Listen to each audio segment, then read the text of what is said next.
Anul trecut am văzut într-o cofetărie un chec wow! Era foarte înalt și foarte crescut, iar pe etichetă scria plum cake. Am zis că trebuie să găsesc și eu rețeta pentru abonații mei.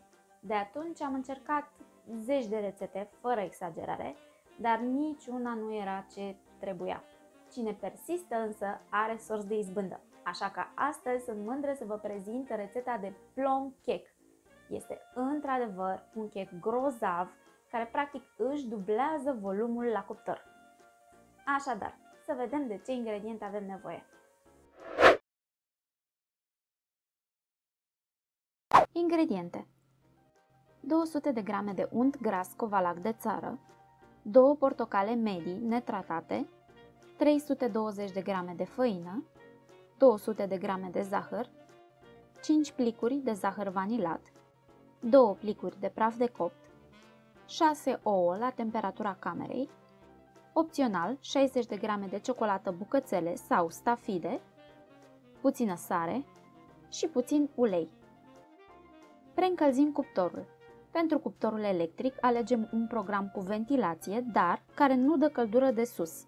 Setăm temperatura la 200 de grade Celsius. Pregătim două forme dreptunghiulare de 16 pe 8 cm, tapetate cu hârtie de copt. Această dimensiune de tăvi se găsește mai greu în comerț, dar le puteți înlocui cu forme mai mici de aluminiu, pe care de asemenea le tapetați cu hârtie de copt. Dacă nu aveți, folosiți ce tăvi aveți disponibile, dar rețineți, cu cât tăvile folosite sunt mai mari, cu atât creșterea va fi mai puțin spectaculoasă. Radem coaja de la cele două portocale.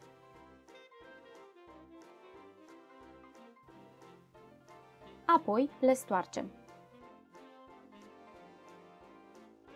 Din sucul obținut, cântărim 150 de grame direct într-o crăticioară. Nu fiți tentați să măsurați lichidul în mililitri, pentru că puteți avea erori destul de mari. Peste suc adăugăm un pachet întreg de unt gras covalac de țară. Punem crăticioara pe foc. Nu dorim doar să topim untul, vrem de asemenea să aducem conținutul la punctul de fierbere. Turnăm lichidul fierbinte peste făină. Amestecăm cu o lingură de lemn până ce obținem un aluat vârtos. În acest aluat vom încorpora imediat ouăle, câte 3 odată. Mixăm doar până ce prima porție de ouă s-a încorporat, apoi adăugăm alta. Nu este nevoie să insistăm foarte mult, din contră, e de preferat să lucrăm repede.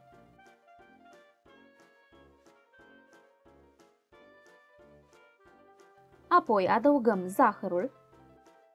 zahărul vanilat, praful de copt, puțină sare și coaja rasă de portocală.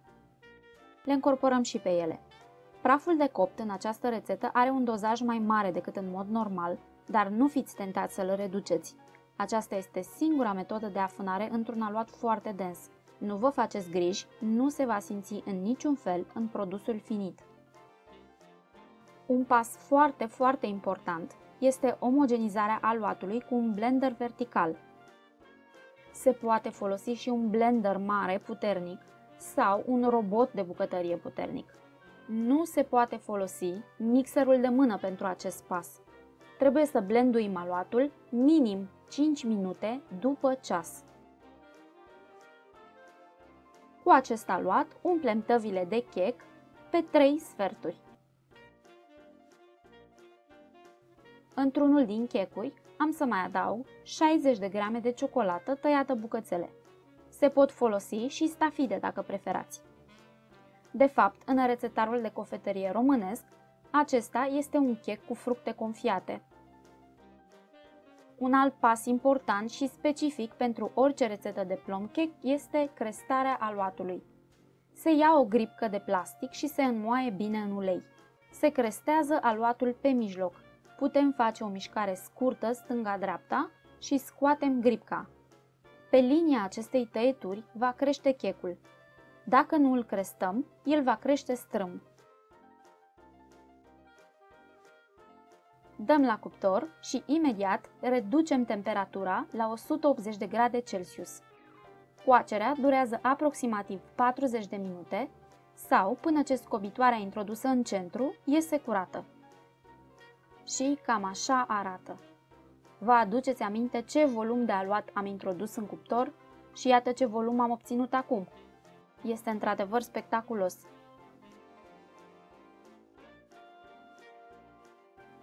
Așa arată și înăuntru. Are o structură umedă, se păstrează proaspăt câteva zile bune și este foarte gustos. Am ajuns și la finalul videoclipului de astăzi, dragilor.